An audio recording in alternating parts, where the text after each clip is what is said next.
Hello everyone. In previous lecture we had discussed different compacting equipments which we use for compaction of soil. Also we had discussed the different types of consolidation. So now we are going to discuss spring analogy. So the consolidation process is often explained with an idealized system which is composed of a spring, a container with a hole in its cover and water. And in this system, the spring represents the compressibility or the structure itself of the soil. And the water which fills the container represents the pore water in the soil. On figure, the tube on the left of the container shows the water pressure in the container like this. So this is the figure 1, 2, 3, 4. So we will discuss one by one briefly. The container is completely filled with water, that means fully saturated soil, and the hole is closed as shown in figure I. In the figure 1, the hole, this is a hole which is closed here, and here we keep the fully saturated soil. That means the container is full of water. A load is applied onto the cover while the hole is still unopened. At this stage, only the water resists the applied load, which is development of excessive pore water pressure. For that, as shown in figure 2. So, here in the figure 2 or in the second figure, both the figure are same. In figure 2, what happened? This hole is closed, but here we apply some load to it. So what happened? The total load is taken by the or bear by the water. And in after that, as soon as the hole is opened, water starts to drain out through the hole and the spring shortens, as shown in figure 3. So in figure 3, what it shows, here we open this hole so that the water starts to drain out and still the load is applied here. So what happened? The load is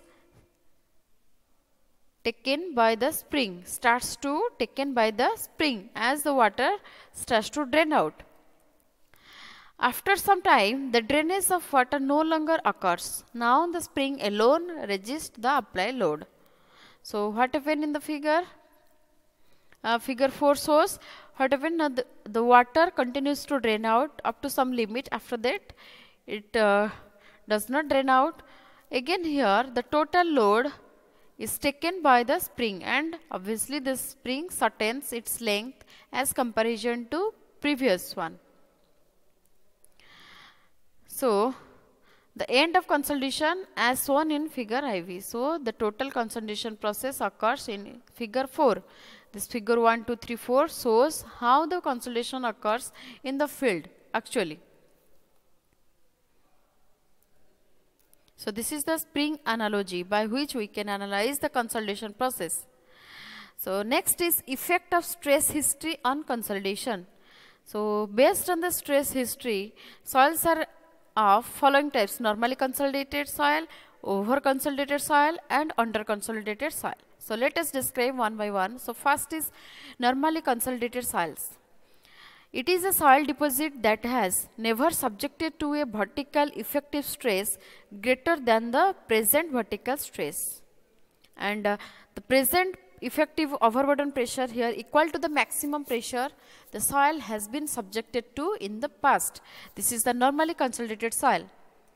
Second is under consolidated soils. A soil deposit that has not consolidated under the presence of overburden pressure or effective stress is known as under consolidated soil. And these soils are susceptible to larger deformation and cause distress in buildings built on these deposits. Then number 3, over consolidated soils. It is a soil deposit that has been subjected to vertical effective stress greater than the present vertical effective stress. And here the present effective overburden pressure is less than maximum pressure the soil has been subjected to in the past.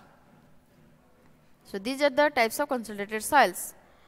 And these are the graph which shows the normally consolidated soil. Here it shows the over consolidated soil. So now, assumption for Terzaghi's theory for one-dimensional consolidation. It is a short note type question. Assumption for Terzaghi's theory. So the assumptions are: the soil is homogeneous and isotropic. The soil must be fully saturated, and for that Darcy's law is valid, and the coefficient of compressibility and the coefficient of volume change are constant.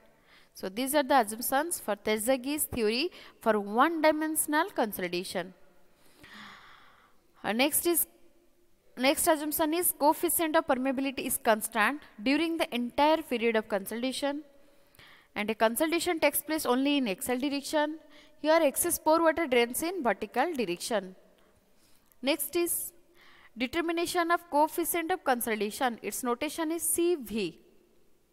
So the coefficient of consolidation CV can be determined by comparing the characteristics of theoretical relationships between time factor TV and the degree of consolidation U.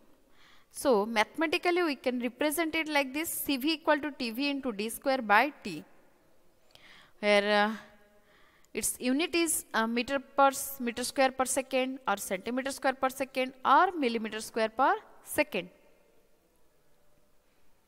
where TV equal to time factor, D equal to drainage path, T equal to time. But here condition for drainage. So for single path drainage we have to consider D, drainage path D equal to H, where H equal to thickness of soil. And for double path drainage D equal to S by 2, we have, during the application of formula, we have to assume this. CB equal to TV D square by T. You have to remember this formula. And another condition for degree of consolidation, that is U. If U less than 60%, then TV equal to pi by 4 into U square.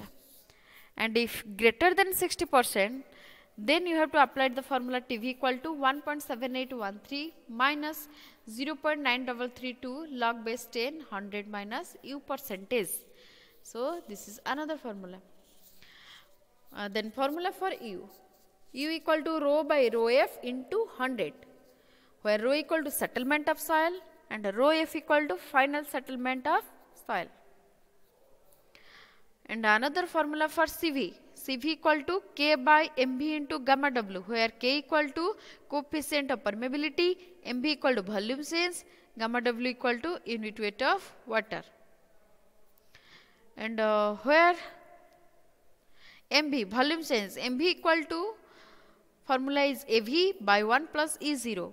Again CV equal to K by AV by 1 plus E0 into gamma W. And again CV equal to K into 1 plus E0 by AV into gamma W. So you have to remember all the formulas. Next is coefficient of compressibility, AV. Notation is AV. And it is defined as the ratio of change in or decrease in void ratio to the change in or increase in corresponding stress. So you have to remember that here void ratio decreases and on the other hand the stress increases. So mathematically AV equal to minus del E by del sigma, where AV equal to E0 minus E1 by sigma 1 minus sigma 0. So where E0 equal to initial void ratio, E1 equal to final void ratio, and sigma 1 equal to final stress, sigma 0 equal to initial stress, and its unit is meter square per kilonewton. So this also a formula you have to remember. Next is coefficient of volume change or volume compressibility, that is MV. Already I have told another formula in previous slide. Again these are the other formulas. You have to remember these formulas also. These are MV equal to del V by del 0 into del V by V0 into 1 by del sigma. When soil is laterally combined, that means pressure by all direction, and MV equal to del S by S0 into 1 by del sigma, or implies here we can calculate del S equal to MV into H0 into del sigma. H0 equal to initial thickness of soil, del is equal to change in thickness of the soil. So these are also formula you have to remember for MB. So for this class this much. In next lecture we will solve some problem based on these formulas. Thank you.